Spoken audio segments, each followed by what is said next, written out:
Hello, I'm Brother Aelred, and welcome to another in our series of Lenten meatless recipes.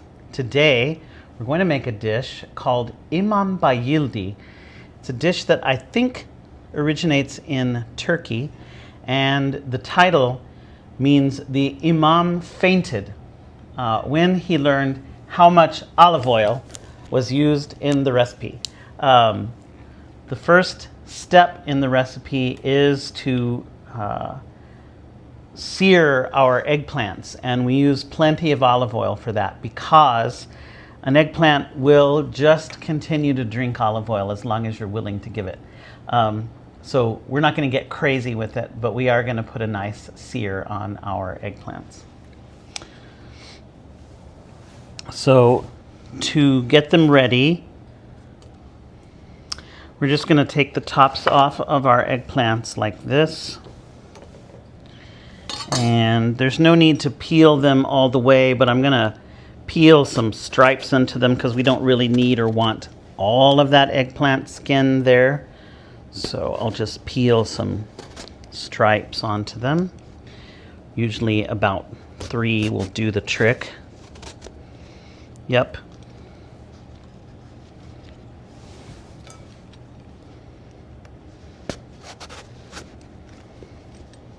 Hopefully everybody has one of these trusty old-fashioned vegetable peelers somewhere in the kitchen. Dig back into the deep, dark depths of your drawers and you'll find one. All right. Then we're going to, my pan is heating. I'm just going to cut this eggplant down lengthwise and score 3 pretty deep scores into each half of it. You can see there that I have 3 deep scores in that half of my eggplant. Those will open up a little bit too when we fry this eggplant in a minute. You don't want to cut all the way through the back side of your eggplant.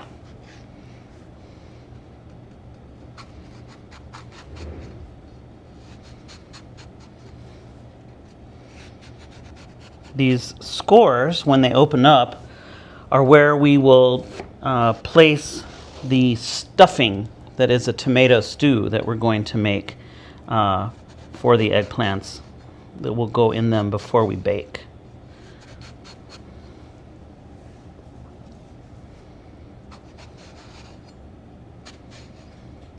Okay, I can smell that my pan is hot, so I'm going to put in some olive oil, a goodly amount, because I do want to sear these eggplants well.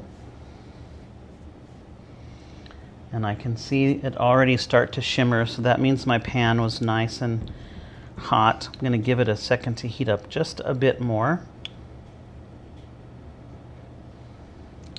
And so what we'll do is fry these until they get nice and brown on this cut side, and we'll fry the back a little bit too, just to kind of help get them started cooking. The thing that is important when using eggplant is to really be sure that it is completely cooked. Sometimes we get an eggplant dish and it's a little rubbery or a little bitter.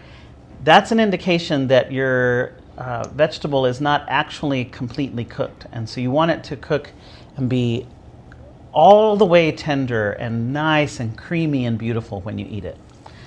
I can tell that my oil is hot enough now, so I'm going to put my eggplants in. And I'm in fact going to turn my oil down a little bit. I might have to do these a little bit in batches because I can only fit 3 of my 4. So we're going to let those fry, and I'll come back and show you when they're nice and brown. I'm going to give them just a little more oil as I turn them over to get the back sides. They're starting to get a little brown on this first cooked side. So now I'm going to let them continue. Okay, it's been maybe 10 minutes or so. I did the fourth of my eggplant pieces. You can see here how the scores opened up, and we'll be able to kind of push our tomato stew right into those scored openings on each of the eggplants. So now it's time to make our tomato stew. I'm going to put just a dab of oil in there to make up for what was soaked up by those eggplant. And I start by adding my onions. I have, it's about a cup and a half-ish of diced onion. I have a combination of some sweet white onion and some purple onion today because it's what I had hanging around. Whatever onion you have is going to work just fine. So I'm gonna saute these around a bit. And when they start to take on, well, when they get translucent and then start to take on a little color, some caramelization, I'll add my garlic in and saute that before I add my tomatoes.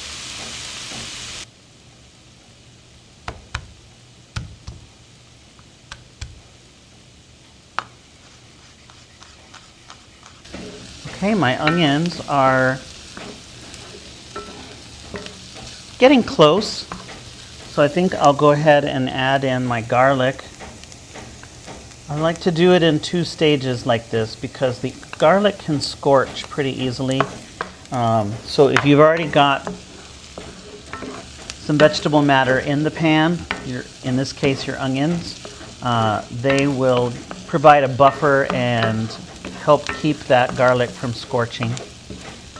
And then it doesn't need as long to release its flavor and beauty as the onions do. Now the garlic has been in maybe 30 seconds or so. I can smell it. So I'm gonna go ahead and add in my tomatoes. Now the recipe will call for 1 or 2 cans of tomatoes. I like to use 2 because I like to have plenty of this stew to top those eggplants. Either way is going to work. Nothing's going to ruin the dish for you. Now we're going to let these tomatoes cook in with the onion and garlic for a little bit. They'll come back up to a nice simmer, and I will just let them simmer until some of that liquid cooks away and we get a nice, thick, beautiful tomato stew. Right, I think that our tomato stew has thickened up a little bit, or rather some of that liquid has evaporated a little bit.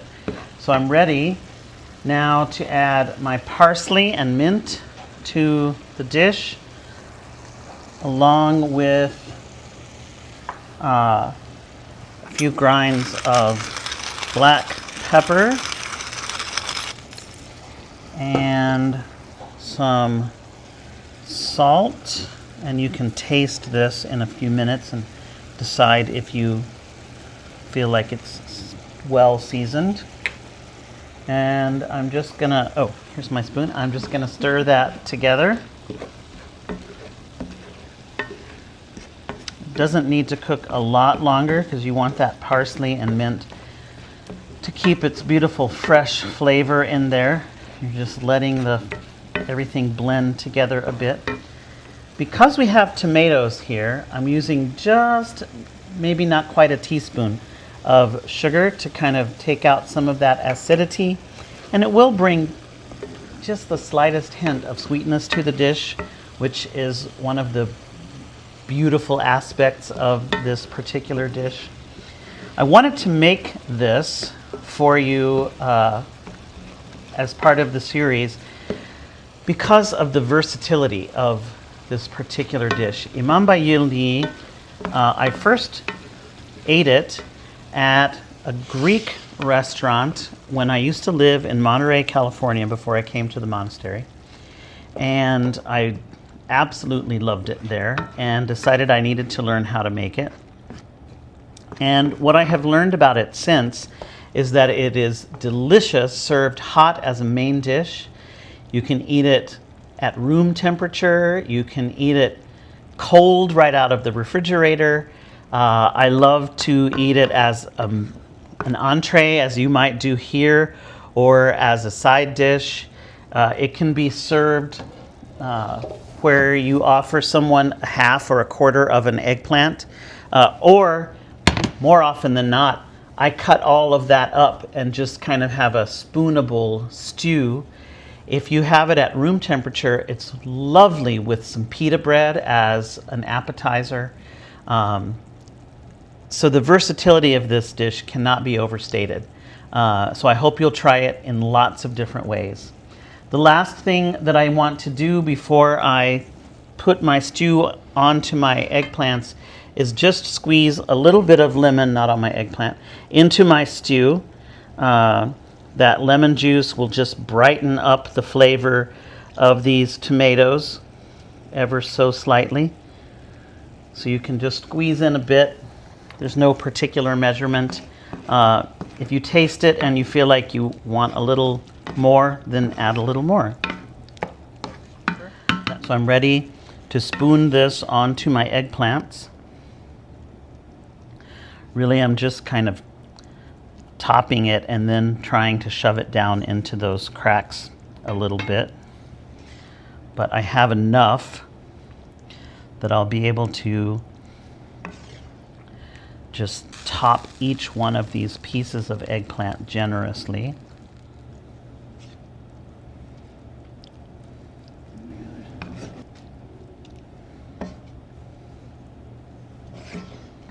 Before I put these into a 350-degree oven to finish, I'm just going to drizzle a little bit of olive oil over each of them again.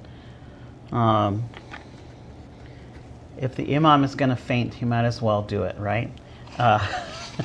Now this is going to go into my 350-degree oven for 35 or 40 minutes until the eggplant is completely, beautifully tender and creamy. It should be okay to go in there uncovered, but check on it once or twice while it's baking just to be sure it's okay. Our Imam Bayildi is ready to come out of the oven. Oh my, it looks amazing. It's hot, but it does look good.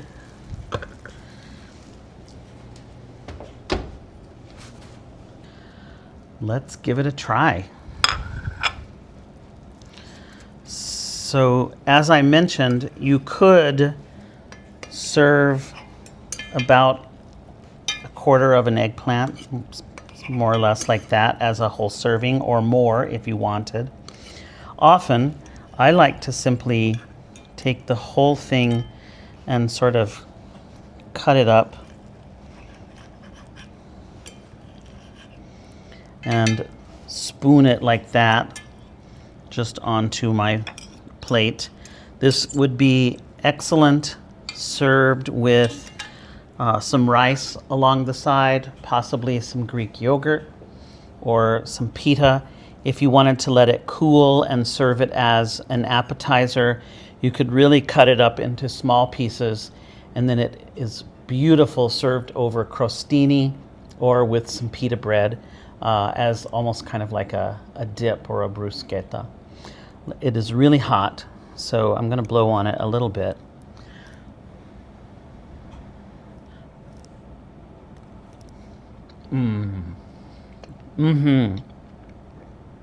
So the eggplant is tender all the way through.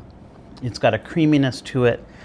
The tomato stew that is on top of it has that just light sweetness from that tiny bit of sugar and the beautiful flavor that we developed with those onions and that garlic. I hope you'll give this a try, and I do hope you'll enjoy it.